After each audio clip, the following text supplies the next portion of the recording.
tardes, con todo pronto y solucionado. Quiero que sepan que para mí es como un placer y un honor y una alegría enorme que Noé, una amiga de años, esté presentando hoy acá, que además fue la gestora también de armar este ciclo. Y bueno, y tenemos largas historias de vida compartida en distintos puntos del mapa. Sí, varios. Varios, un poco al sur y todos la región de la cuenca del Plata y un poco más allá, por supuesto. Seguro. Gracioso siempre y Siempre, bueno, eso también. nunca falta. Y bueno, simplemente presentar a la doctora Noelia Candratavicius, que ella va a hablar un poco de todo lo que sabe, o de lo último que estás haciendo, porque En realidad es un un resumen de resto. todo un poco y de Eh, lo último también.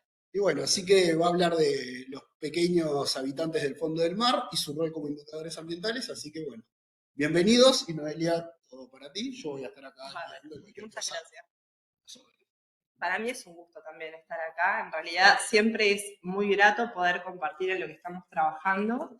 Es fundamental. Este ciclo de charlas nace como una iniciativa de un programa de posgrado de facultad que es de CIVA Geociencias, es el programa de desarrollo de ciencias básicas. Y bueno, Martín, que es un colega y amigo, es nuestro nexo dentro del museo, nos pareció que era el lugar ideal para hacer este ciclo. Así que estamos muy agradecidos por eso.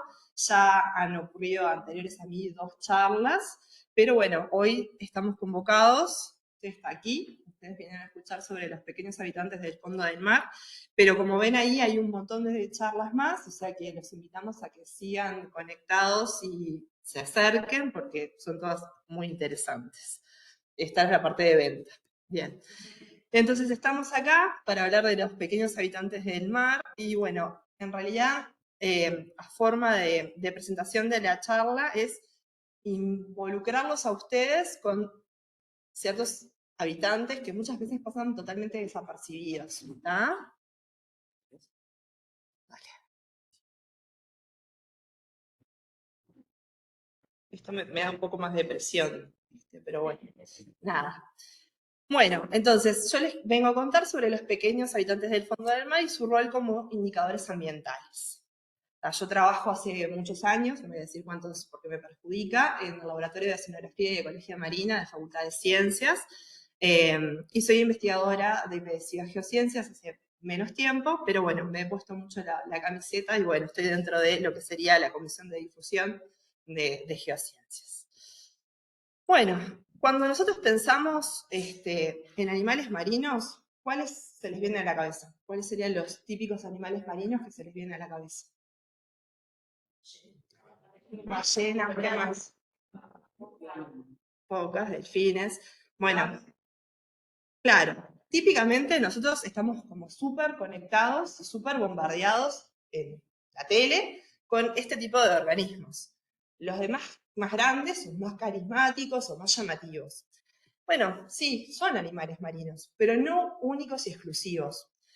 En los ambientes, yo les traigo esta caricatura, la generamos sobre todo para la parte de difusión con niños, para contarles que debajo de nuestros pies, en los cuerpos de agua, hay una gran diversidad de organismos que nosotros ni nos enteramos que están ahí. ¿tá? O sea que entre esos granos de arena viven muchos invertebrados, como los que están planteados ahí. Bueno, a ellos les pasa cosas, varias cosas, que tienen que ver muchas veces con la actitud que nosotros tenemos en los ambientes. ¿Sí?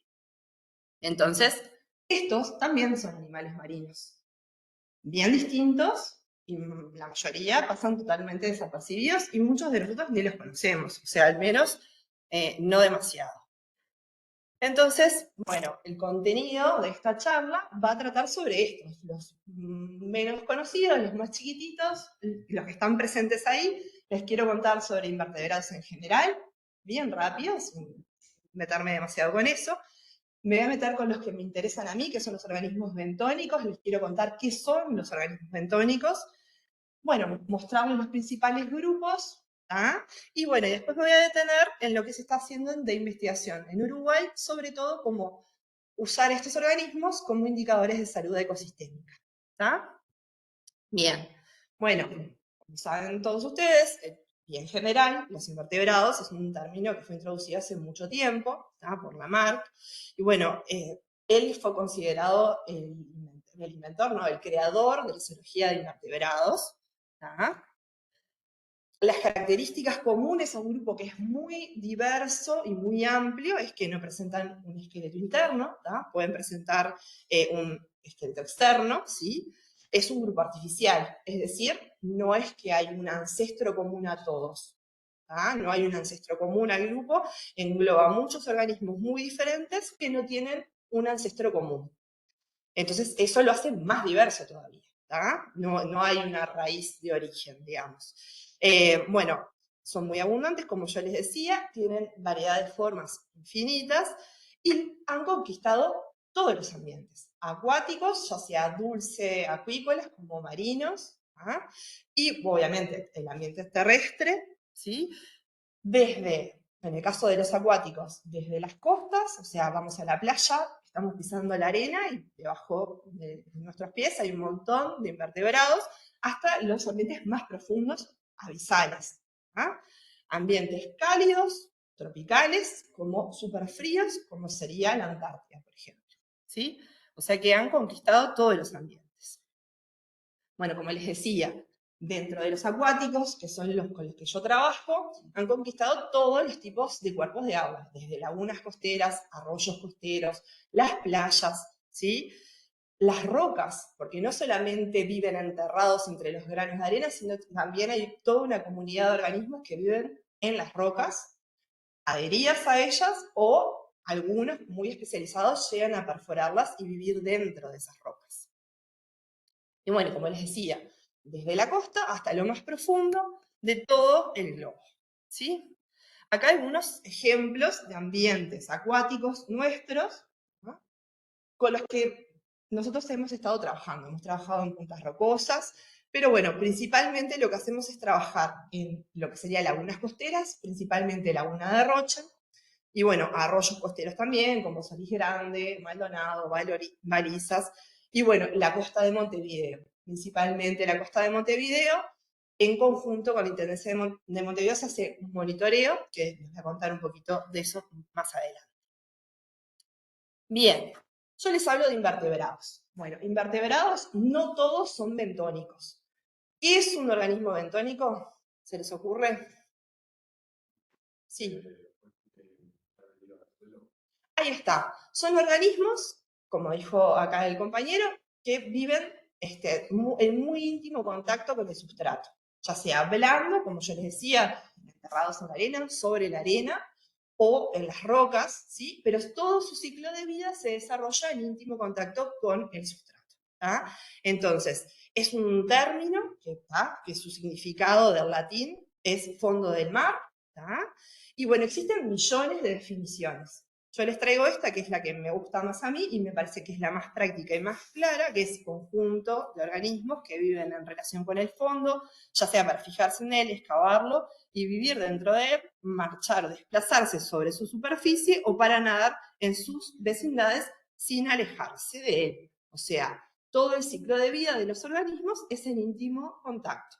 Algunos organismos bentónicos tienen larva planctónica, o sea que vive en la columna de agua, pero su vida adulta sufre una serie de cambios y se asientan en el sedimento. ¿Tá? O sea que es eso, básicamente un organismo bentónico es un organismo que está en el sedimento, sobre o enterrado. Y acá algunos ejemplos de lo que sería el hábitat de vida bentónico. Vieron que ahí tienen varios que están sobre sedimento, esos son los epibentónicos, y los que se entierran, ¿ya? Son los que viven dentro del sedimento, que son intersticiales. ¿Bien? Palabras difíciles que no vale la pena, pero quédense con la idea de que son organismos invertebrados que su vida la desarrollan en íntimo contacto con el sedimento. Como hay una gran diversidad, porque es lo que les voy a repetir mucho en esta charla, gran diversidad de invertebrados, lo hay también de invertebrados bentónicos.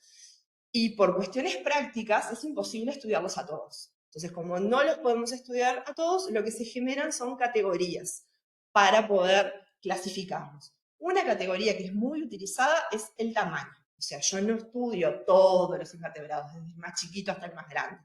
Me quedo generalmente con una categoría. Esas son las 4 categorías que se establecieron.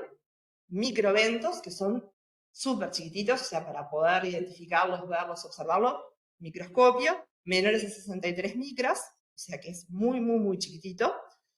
Medioventos, que en realidad va de 63 micras hasta 0.5 milímetros, o sea que también son súper chiquititos. Se puede trabajar en lupa binocular, pero generalmente para llegar a más detalle necesito un microscopio para poder identificarlos. Macroeventos, que son los que son mayores a 0,5 milímetros. Bueno, y después megaventos, que son mayores a 3 centímetros. Como ven ahí, están nombrados varios organismos que son los que se utilizan como para ejemplificar el tamaño. ¿tá? Dentro del microventos están lo que serían diatomeas, foraminíferos, bacterias. Dentro del medioventos, los más conocidos y los mejores de todos, los nemátodos, al menos esa es mi misión del día de hoy, convencerlos que son lo mejor. Se nota que trabajo con ellos, ¿no? Después, el macroventos, poliquetos, anfípodos, bivalvos, ¿tá? Y megaventos pueden haber equinodermos y otros crustáceos mayores decápodos como los cangrejos. ¿tá? Bueno, acá una imagen de esas 2 categorías, que es en las que me voy a detener, porque es con las que nosotros trabajamos en el laboratorio. ¿tá? Meiofauna por un lado, y los fantásticos nemátodos, nemátodos, y la macrofauna. ¿tá? Bien. Bueno, obviamente, es una categoría arbitraria. Nada es tan permanente y estable. Dentro de estas categorías hay organismos que a lo largo de su ciclo de vida van creciendo y cambian de categoría. De hecho, la mediofauna, la mayoría de los organismos de mediofauna, son macrofauna juvenil. ¿tá? Entonces, dentro de la mediofauna, a su vez, hay los que son chiquititos toda su vida y los que, cuando crecen, pasan a la categoría siguiente, que es la macrofauna. Eso es para que tengan una idea.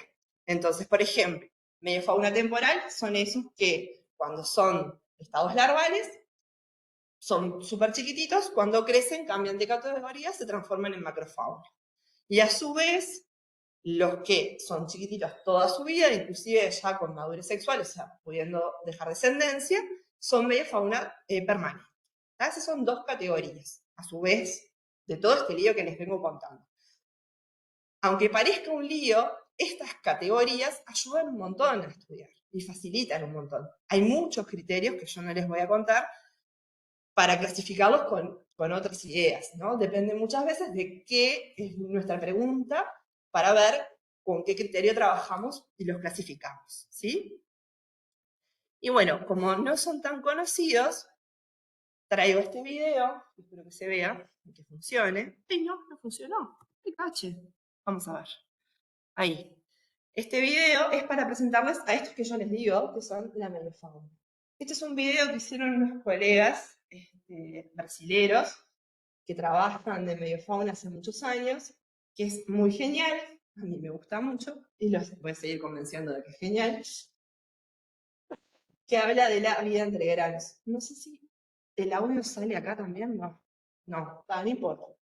Lo importante igual es que los vean vivos y moviéndose, que me parece súper interesante. Bueno, en realidad este video lo que explica es eso, la diversidad de organismos que viven entre los granos de arena. Y obviamente plantea que, bueno, como empecé yo la charla, ¿no? O sea, los más grandes siempre son los más conocidos, pero que hay toda una gran diversidad de organismos que están en esos granos de arena, en estos cuerpos de agua. Eso en inglés estaba, así que tampoco no es que nos estamos perdiendo demasiado.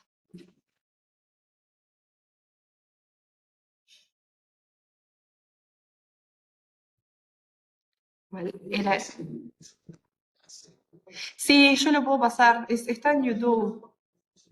Ahí va, para que lo puedan, sí. Capaz lo adelanto un poco, porque si no, bueno, esto era lo que quería que vieran. En realidad, lo que se ve más grande son los granos de arena, obviamente. Y bueno, este creo que justo está con subtítulos, pero bueno. Ahí va.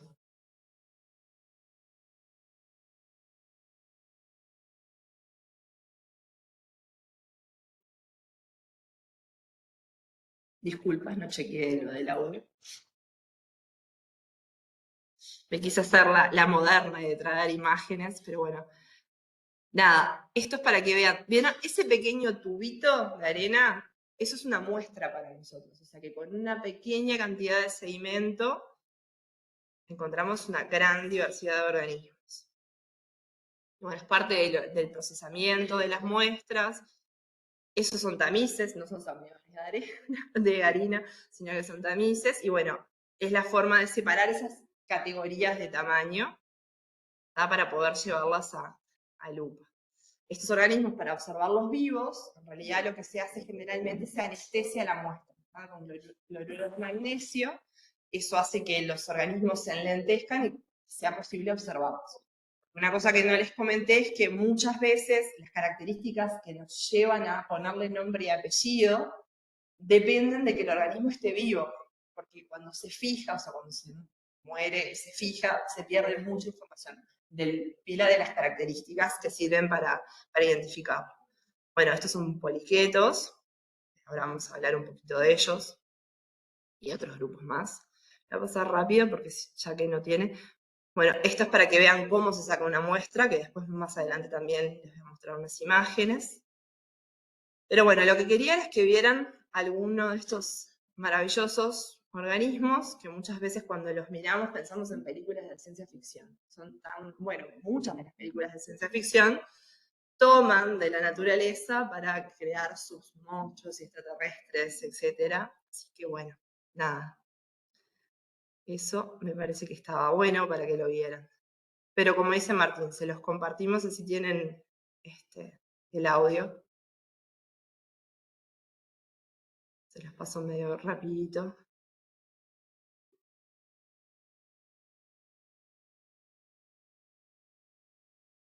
Pero bien.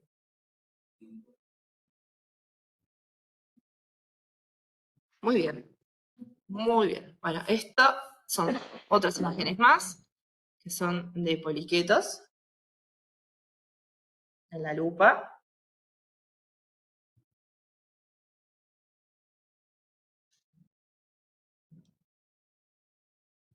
Muy bien. Bueno, entonces, después de todo este preámbulo, me gustaría contarles un poco de los principales grupos de invertebrados en general y me voy a centrar obviamente en los que son bentónicos, como ya les había dicho. Varios de los que están puestos ahí, ya se los nombré, y hay otros que no tanto, como por ejemplo poríferos, nidarios. ¿Qué son los nidarios? Las medusas. ¿Y son un organismo bentónico? Bueno, exactamente. Exactamente, muy bien. Tal cual. Eso es lo particular. También muestra la importancia de conocer los ciclos de vida de los organismos.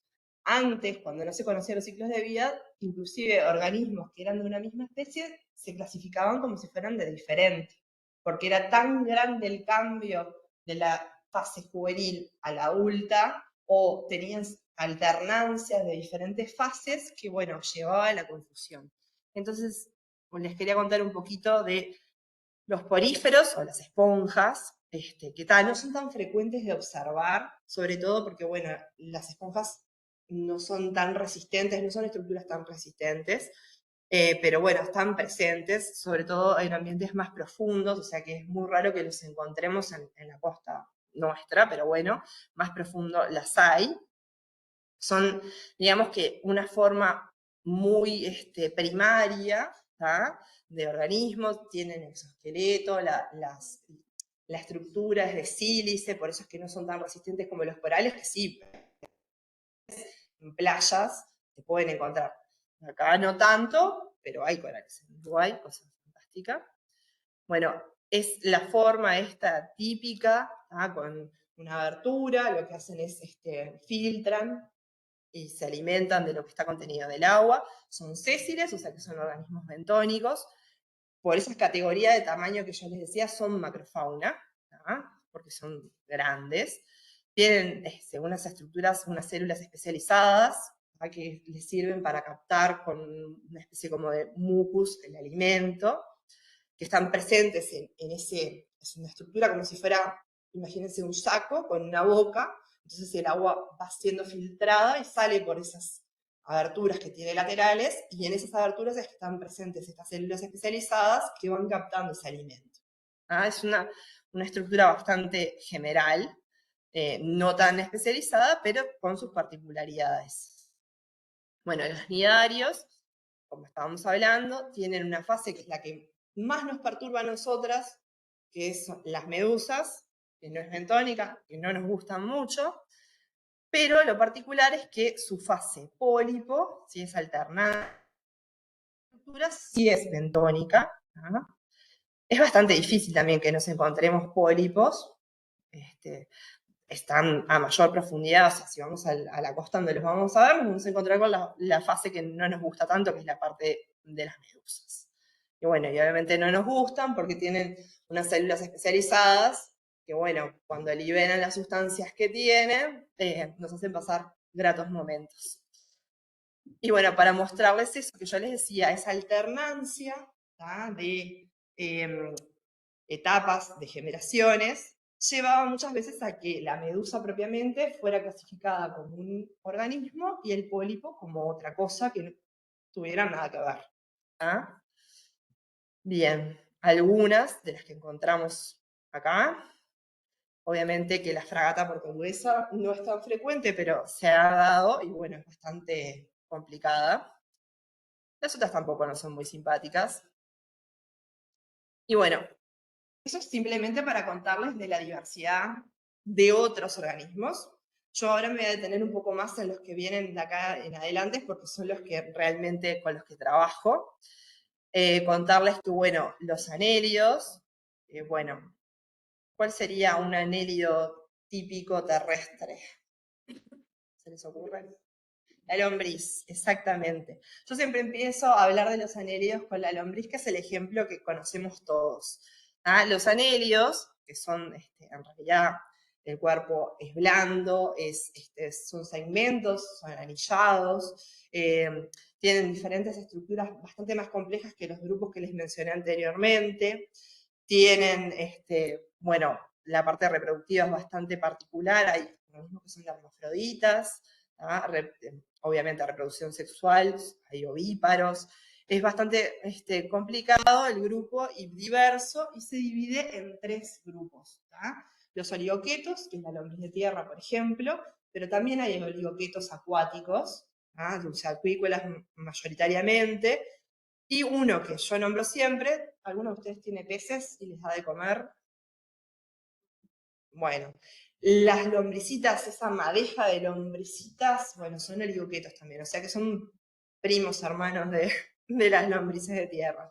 Después tenemos otro grupo que son los irudiños, las sanguijuelas, no tan felices, y los que me encantan a mí también, porque también les voy a vender que los mejores, además de los nematodos, primero los nematodos, acuérdense de eso, son los poliquetos.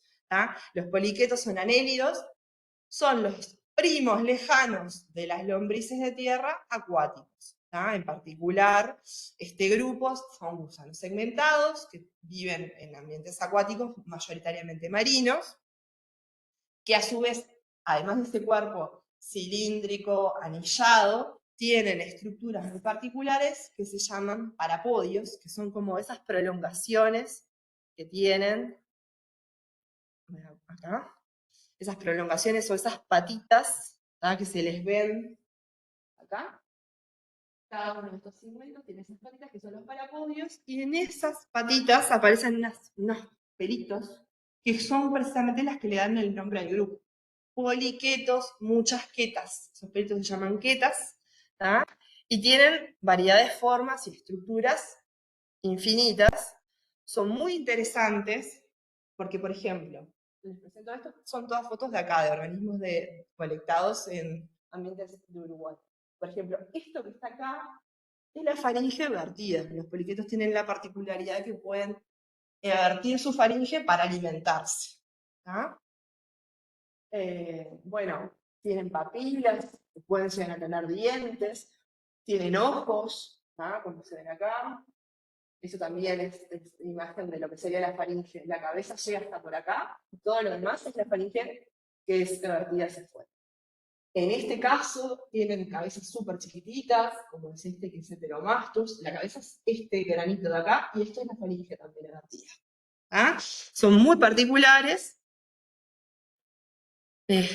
Bueno, tienen antenas algunos. Bueno, no todos se alimentan de otros organismos o de la materia orgánica del sedimento. Hay algunos que tienen estructuras que les permiten filtrar toda la materia orgánica que va cayendo en la columna de agua, ¿ah? Como estos que están acá, que forman como esa especie de abanico.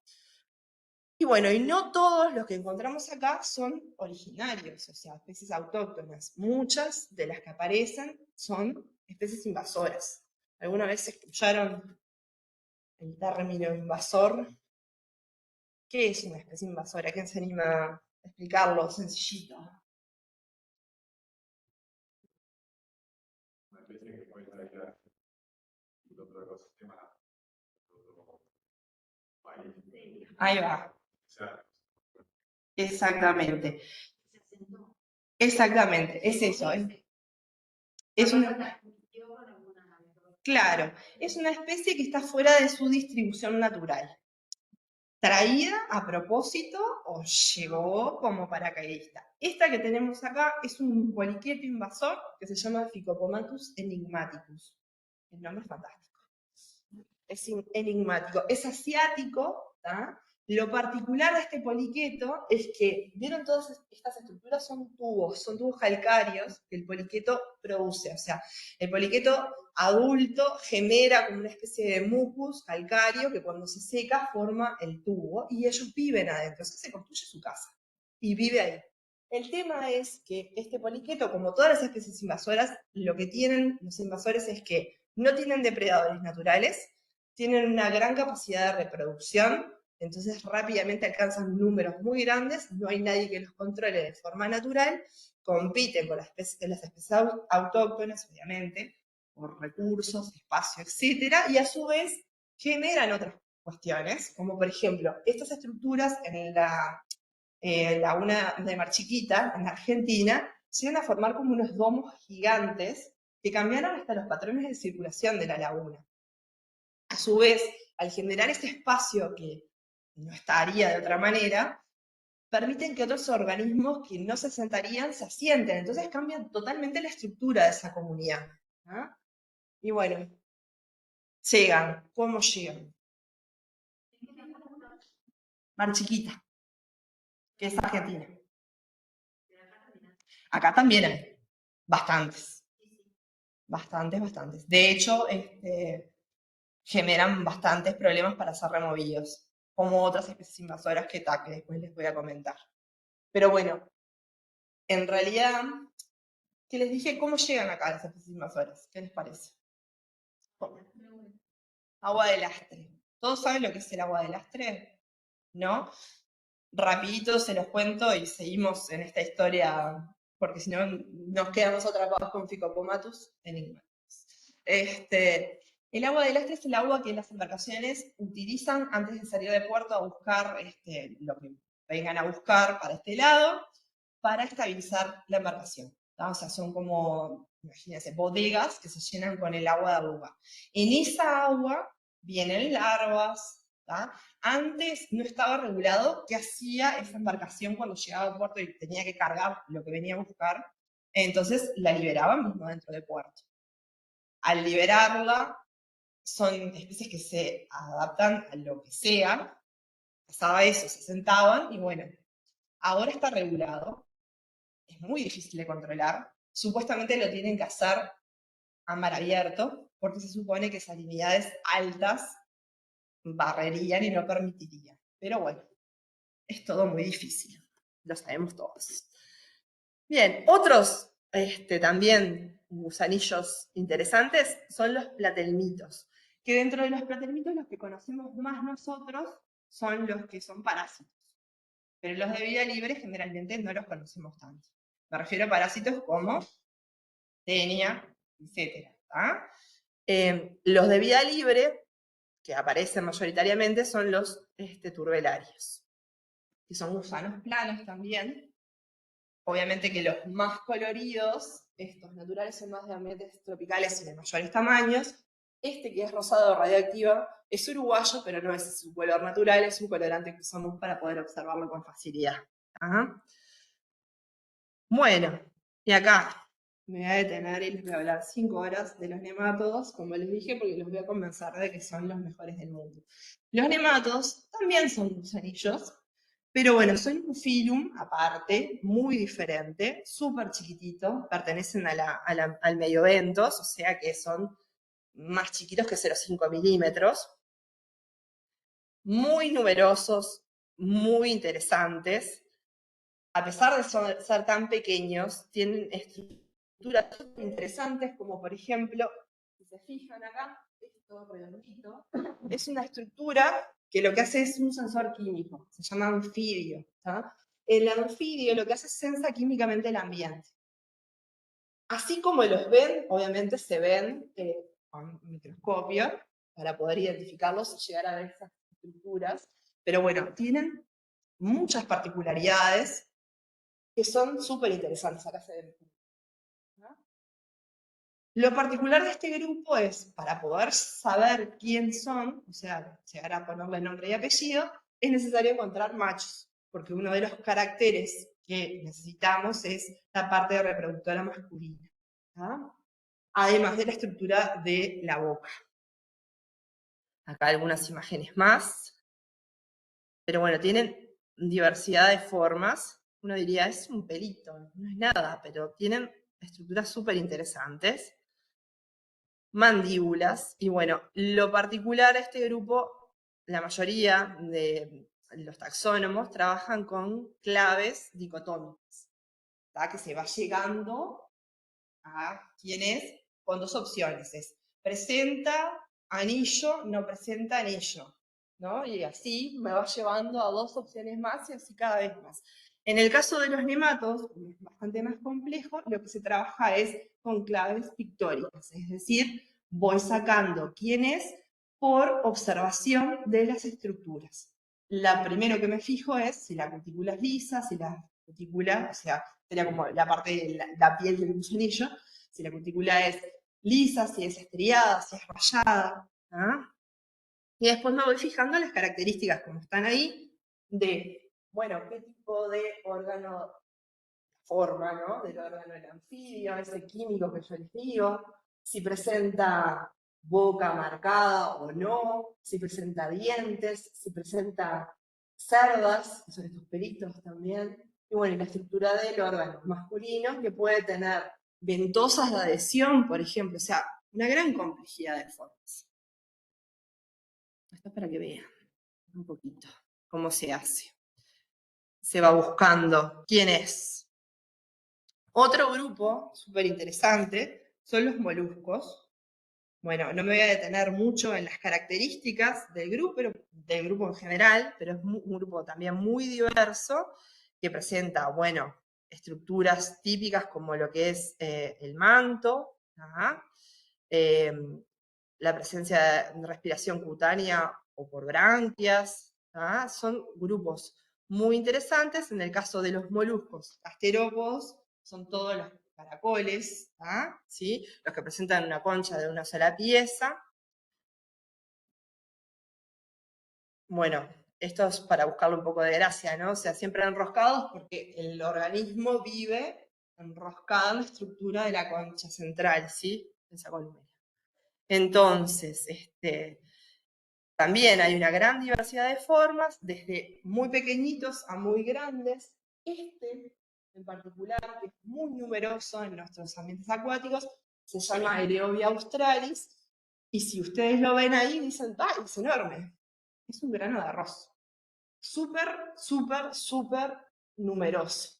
Y que es muy resistente. O sea, este caracolito vive inclusive en sedimentos anóxicos enfrente de ANCAP, de la refinería de ANCAP. Obviamente, hay una gran diversidad de formas. Estos son más tropicaloides. Vieron que nuestra fauna es un poquito más apagada, no es tan colorida, no es tan llamativa, pero bueno, tiene sus cosas también encantadoras, hay que decirlo.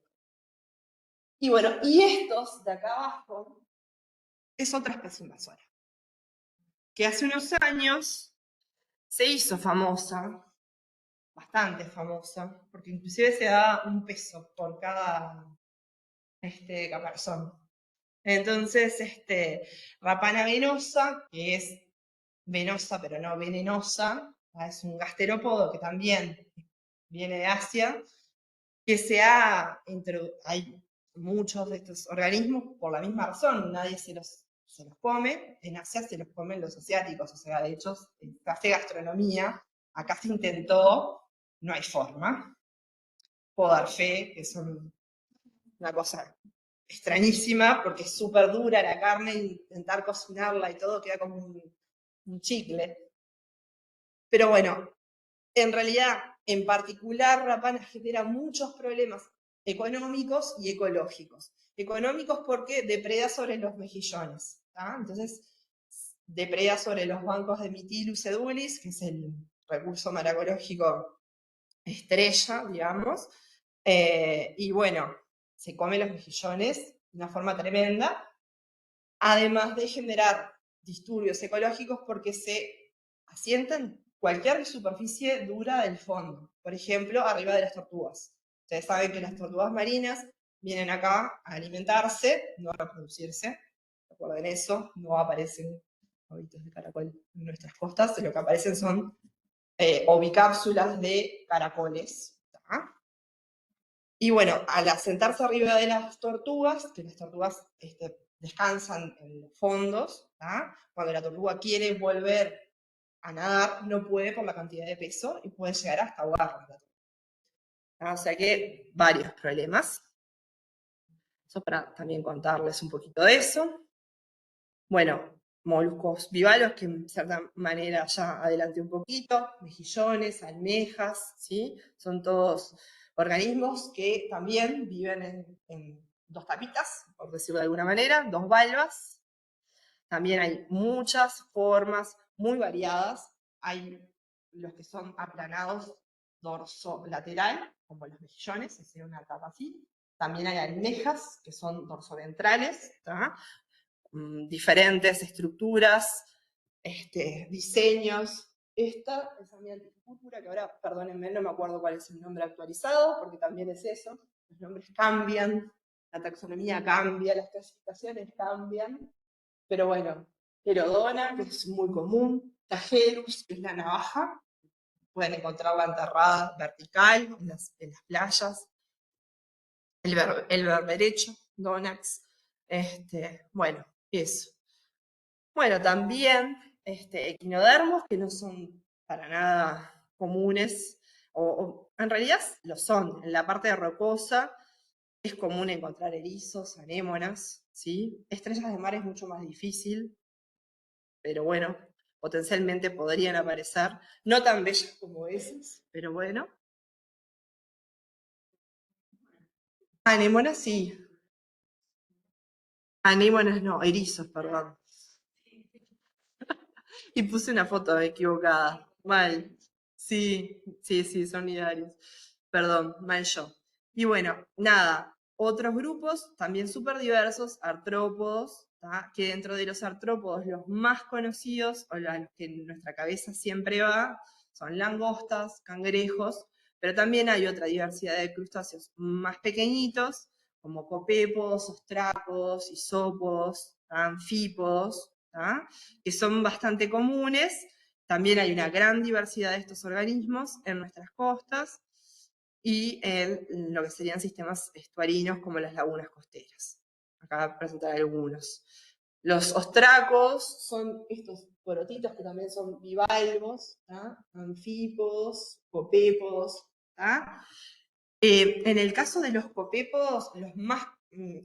A ver, hay grupos que son bentónicos porque viven en la interfase agua-sedimento y están en mucha relación con el sedimento, pero hay muchas especies que son planctónicas, o sea, que viven en la columna de agua. Vale la pena la aclaración.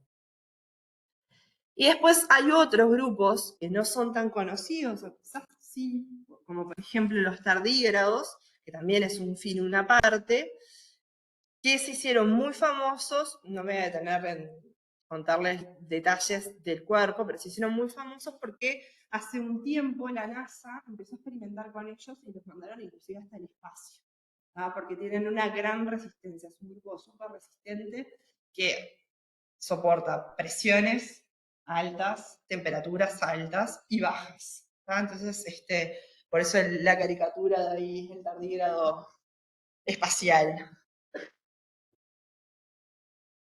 Bien. Bueno, como vieron, hay una gran diversidad de formas, colores, tamaños, enorme. Y bueno, y en facultad hace bastante tiempo que trabajamos con varios de estos grupos, principalmente se utilizan como indicadores de calidad ambiental, pero también se trabaja toda la línea de especies invasoras, o sea, todo lo que es el efecto de la especie invasora en el ambiente, son temas que se abordan hace bastante tiempo. Mayoritariamente trabajamos con lo que sería la categoría esa de tamaño de macrofauna y mediofauna, o sea, los más chiquititos, no los chiquititos del todo, pero los intermedios, y los intermedios de grandecitos. Y básicamente lo que hacemos es ir a los diferentes ambientes, hacer colectas, se identifican, y después, como se sabe ecológicamente cuáles son resistentes y cuáles no a diferentes contaminantes, se usan para calcular índices. Esos índices nos dan la información del grado de perturbación del ambiente. ¿Cómo los colectamos? Eso que yo les quería contar es, básicamente trabajamos en lo que sería diferentes ambientes, ¿no? Ambientes someros, como serían las playas, ahí la colecta es mucho más sencilla, es manual, son con coders, sobre todo en ambientes arenosos. Un coder es básicamente un cilindro de PVC, porque nosotros las muestras que sacamos necesitamos saber qué tamaño tienen para poder referir esa abundancia de organismos. Y generalmente el tamaño de la muestra es importante tenerlo estandarizado porque eso nos permite comparar con estudios en otros lugares. O sea que todos los que trabajamos con macro, medio fauna, trabajamos con los mismos muestreadores, el mismo volumen, entonces lo que encontraron en Argentina, lo que encontraron en Brasil, es comparable con lo que encontramos nosotros. ¿Se entiende la idea? Y por eso la importancia. En el caso de los ambientes someros, la colecta es cuerpito gentil al agua.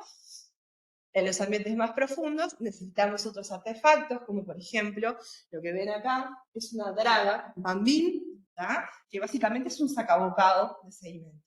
Esto cae abierto, cuando cae lo trato de levantar con la soga, se cierra y me permite sacar una porción de sedimento entero, que es lo que ven acá. Y de ahí se sacan muestras, no solo para ver los organismos, se sacan muestras para ver si hay metales pesados, si hay hidrocarburos, el contenido de materia orgánica, la granulometría. Se aprovecha y se hace de todo un poquito. ¿Está? Bien. Acá algunas imágenes para demostrar que las mujeres somos fuertes. Con una polea siempre, ¿no? Porque pesa un montón. Bien, eso es para que vean, se sacan muestras. Bueno, eso que yo les decía, esa porción de sedimento entera sería una muestra de macrofauna. Eso va al laboratorio, se tamiza, se identifica y se contabilizan todos los organismos que hay. En el caso de la mediofauna, vieron que yo les mostré, se necesitan porciones mucho menores. Entonces lo que se hace es, se saca con este tubito chiquitito una pequeña porción de sedimento. No se confundan, que sea chiquitito no quiere decir que encontramos 1500 nemátodos, por ejemplo. O sea que la abundancia es muy grande de los más pequeñitos. Bueno, una vez que sacamos esas muestras, se va al laboratorio, se tamizan por esos tamices que yo les decía, las de medio por un tamiz, las de macro por otro, se llevan a la lupa y se identifican. Y ese es el trabajo más lento, pero también más estimulante, porque es ir descubriendo entre esos granitos de arena todo lo que hay ahí. ¿Bien? Ahora, yo les he dicho varias veces que nos interesan porque nos dan información de la salud de los ambientes. ¿Y por qué es eso? Porque el sedimento es el depósito de los contaminantes. Así que estos organismos, que toda su vida viven en íntima relación con el sedimento, no se mueven mucho más allá de ese sedimento, están siendo testigos de lo que va pasando. En la columna de agua se deposita en el sedimento, entonces son nuestros informantes de qué pasó ahí, qué grado de contaminación, qué está pasando. No solamente nos dan información de lo antrópico, sino también de las cuestiones naturales, porque estos organismos van sensando cambios de salinidad, cambios de materia orgánica que son naturales. No necesariamente todos los cambios son negativos y tienen que ver con nosotros. También hay cambios que son naturales. ¿tá? En el caso de los cambios que son antrópicos, se los puede usar entonces como indicadores de contaminación. ¿Quién está presente en esa muestra y en qué número me puede decir si ese ambiente está perturbado, contaminado o no? ¿tá? Entonces, yo les contaba que nosotros hace tiempo que venimos trabajando en conjunto con la Intendencia de Montevideo en un monitoreo general de la costa. Este monitoreo, la parte de playas la cubre la Intendencia con fines de ver en qué condiciones están las playas, si se pueden usar para baños, si no, etcétera, etcétera, etcétera. Pero a su vez les interesa qué pasa más a profundidad. Y lo que hacemos nosotros es colectar estos organismos bentónicos y ir calculando los índices. Estos son los diferentes puntos de muestreo. ¿tá? Es un plan que nació queriendo acompañar la previa a la construcción del emisario de Punta Yeguas, en la construcción y el posterior. El emisario está operativo hoy en día. Y también monitorear qué pasa con el emisario de Punta Carretas. ¿tá? Y bueno, en los diferentes lugares de la costa. Entonces, como ven, hay muchos puntos de muestreo. Se sacan muchas muestras de estas cosas que yo les estaba contando, de organismos, de hidrocarburos, de materia orgánica, de metales pesados, etc. Y bueno, la idea es ver, esto no tendría que estar, el grado de impacto de esos ambientes. Tomando en cuenta que, bueno, hay zonas que son altamente impactadas, como lo es la Bahía de Montevideo, históricamente, por sus usos, por la cantidad de cosas que pasan allí, como por ejemplo, bueno, la presencia de la refinería, el puerto, el dragado constante. Piensen que los contaminantes se depositan en el fondo, pero cada vez que se draga, todo lo que estaba depositado vuelve a resucitarse. Pasan cosas. Bueno, obviamente, los arroyos con históricos problemas de contaminación de todos los tipos y colores, desde residuos sólidos a los históricos de lo que va quedando todavía de la llegada de lo que fueron las curtiembres, etc. Porque siguen apareciendo metales pesados, etc. Entonces, bien, lo que hacemos es transformar esa información de quiénes son y cuántos son para saber el grado de salud de sus animales. Bien, usamos la macrofauna, por esto que yo les decía, son sésiles, están ahí, son abundantes, responden, sabemos eso, entonces los ponen en una posición ideal para contarnos qué está pasando con ese ambiente. Y bueno, se ha hecho históricamente este estudio, entonces se han observado cambios. Si se fijan ahí, lo que está representado es en rojo como muy perturbado, o sea, la comunidad nos informa que ese ambiente está muy perturbado, lo que está en amarillo moderadamente perturbado y lo que está en verde es que está saludable. ¿tá? Esta imagen es de lo que sería 1998 y los diferentes puntos. Obviamente la bahía de Montevideo, rojo, ¿tá? Para la zona oeste, verde, bastante bien, y bueno, lo demás hacia el este, hacia Punta Carretas, moderadamente impactado. ¿tá? Si observamos qué pasó en 2018, 10 años después, ¿tá? Sigue estando rojo, varios de estos puntos ya no existen, si los pensamos hoy, por la ampliación del puerto, los más costeros ya no existen, y bueno, y lo demás, amarillo. Y esta historia continúa, o sea, se sigue monitoreando, se sigue observando qué va pasando. Capítulos a continuación, algún día les contaremos en qué estamos hoy en día. Entonces es eso. nos permite observar qué va pasando con los ambientes. Esos pequeños invertebrados, que para mí son fantásticos, son re lindos, además nos dan una información súper valiosa, ¿sí? Bien. Sí. Es el tipo, porque yo no me quise meter demasiado en eso. Cada organismo está clasificado de acuerdo a su grado de susceptibilidad al impacto. Eso que yo les decía, el Eovia, el pequeño caracolito, es un oportunista de segundo grado.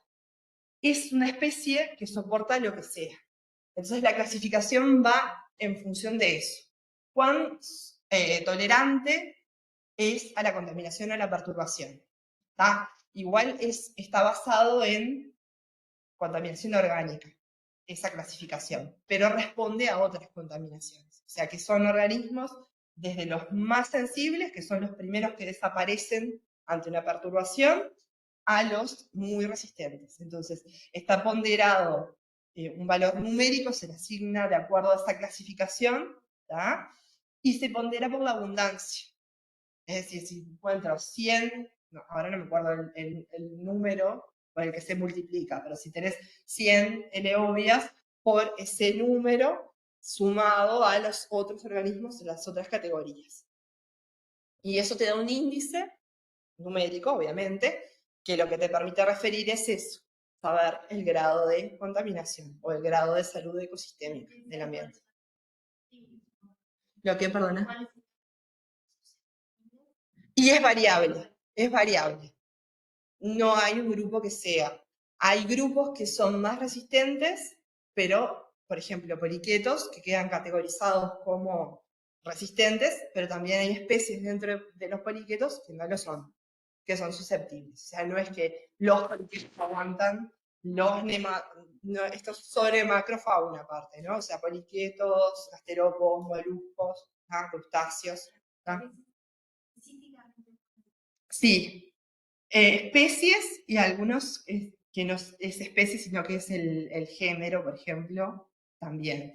Porque este se llama AMBI, en realidad, el índice, fue creado en Europa, para la parte de monitoreo europeo, pero fue adaptado para Uruguay y para otros países latinoamericanos. Entonces están las especies estudiadas categorizadas. No está absolutamente todo, hay cosas que no pueden ser incluidas, pero mayoritariamente funciona porque están estudiadas. ¿Tá? No me quise detener demasiado porque era una charla sobre eso. Bueno, y en el caso de la meiofauna, los más chiquititos, también son súper susceptibles y son indicadores. ¿Tá? No sé cuánto tiempo llevo hablando ya. Me va a venir un gancho y me van a sacar. Bueno, voy a hacer más.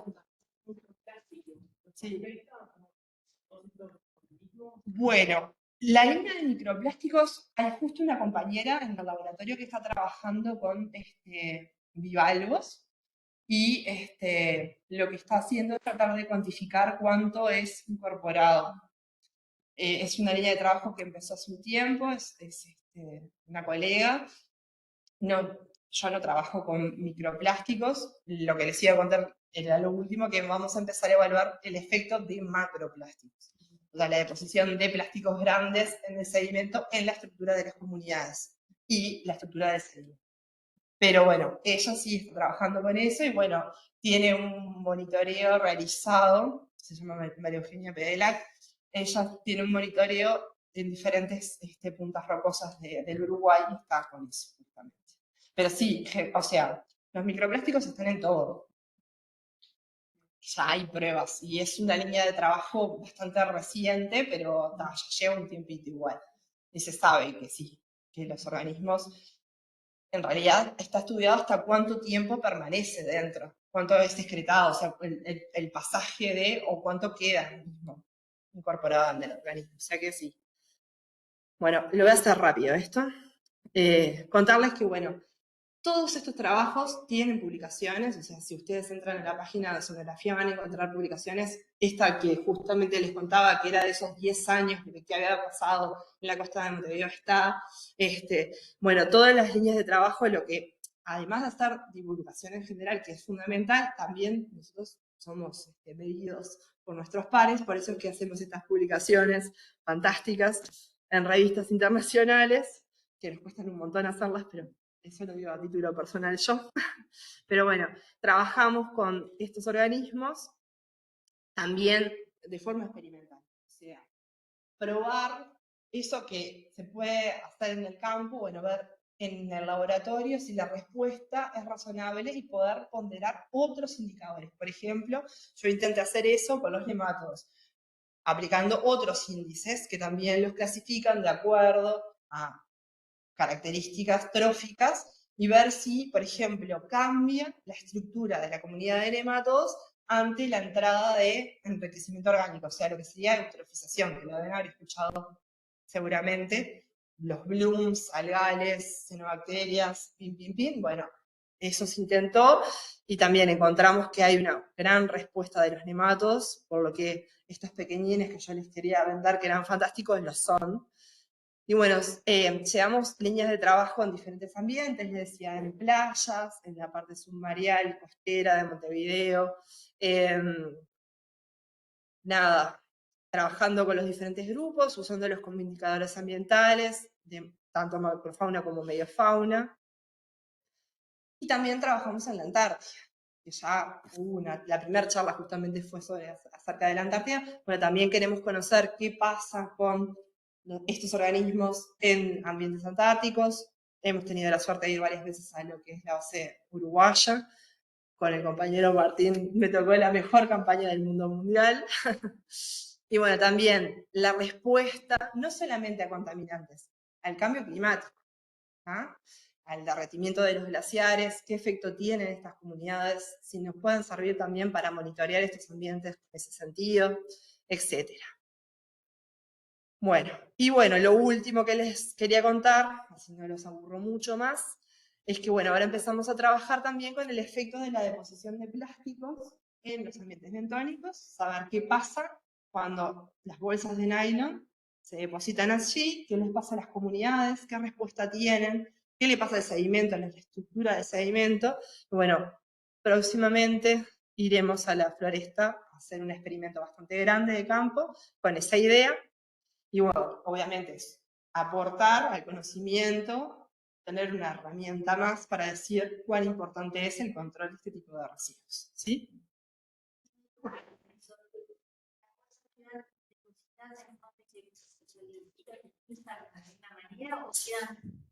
No, nosotros las vamos a fijar.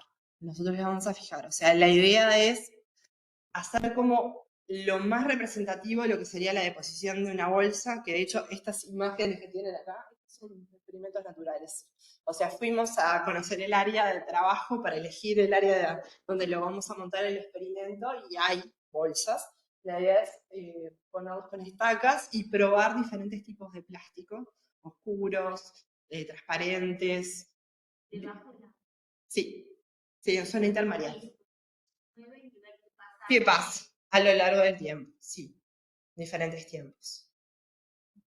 Y tomar muestras para macro, para medio, para las cuestiones orgánicas, la presencia de biopolímeros también como alimento, o sea, la composición de la materia orgánica.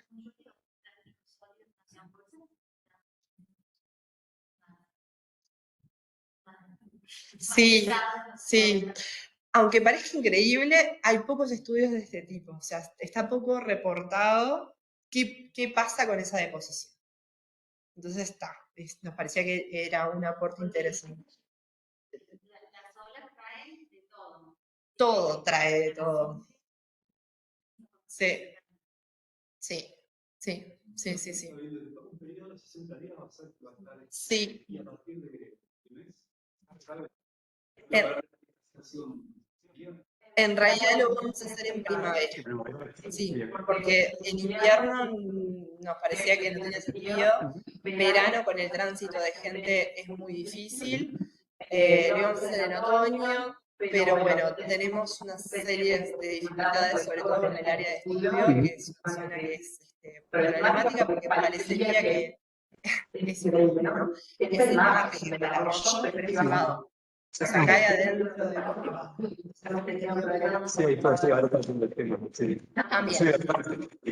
Sí, sí. Pero bueno, la idea es vincular a los vecinos porque hay una movida muy linda de cuidado del ambiente y bueno, es tratar de incorporar a los vecinos, a todos estos grupos que están trabajando con la zona, para que entiendan que lo que vamos a hacer no es destruir, es una investigación que va a aportar una herramienta más para mejorar, pelear por precisamente el control de los residuos en general. Así que nada, Sam, los verás por ahí. Tenemos estos hermosos folletos que vamos a repartir también con la idea de que la gente se involucre y hacer talleres, sobre todo al final, para contar qué encontramos. Así que bueno, nos cruzaremos por allí. Bueno, nada. Muchas gracias a todos por la atención. Hablé demasiado, mucho más de lo que esperaba.